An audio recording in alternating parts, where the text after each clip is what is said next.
So here on Warriors TV, sponsored by Nuovo Interiors, and joined now by Stephen Foster, coach of Billingham Stars. How was that game for you, Stephen? Well, for us, obviously, being on the back of a 9-5 defeat can never always be great, but I think everybody's seen that we've got a young side this year. But one thing we've got is a lot of character with the team. The boys never gave up.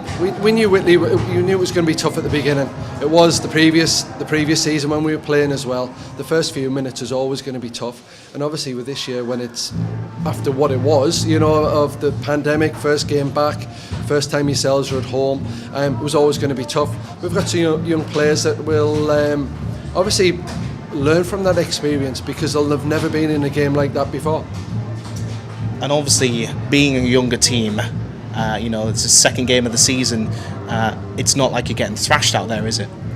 No, at the end of the day, we're scoring goals against good teams. Obviously we played Solway last week. We managed to put 3 past them. Obviously we've managed to get 5 goals tonight. So there's lots of positives that we can take. There's other stuff that we're going to work on as we go. And as I say, the boys, the changing room's good, which is what we want. Keep that positive. The older boys are doing a good job of that. The few experienced ones that we've got, and then the energy, of the younger ones is helping bring the older ones up as well. What do you think the defining point of that game was? What was it that just swung it in Whitley's favour?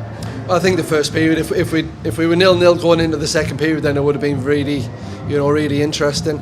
On top of that, penalties cost us again tonight, and we need to be a little bit more consistent and not consistent, but we just need to be in a position whereby when we take a penalty, it's a good penalty as opposed to some of the ones that aren't particularly great penalties where it's not in anything that's troubling us and we're taking a penalty out of it. And definitely a team with initiative as well. Quite a few moments in that game where you just caught the Warriors almost hitting the snooze button a little bit and managed to make something out of it. Yeah, I think at the end of the day, because they don't give up, we're not going to give teams a minute off, even though we're down. We're not going to give players a minute off. So yeah, that's good. Lovely, Stephen. Thanks very much. No problem.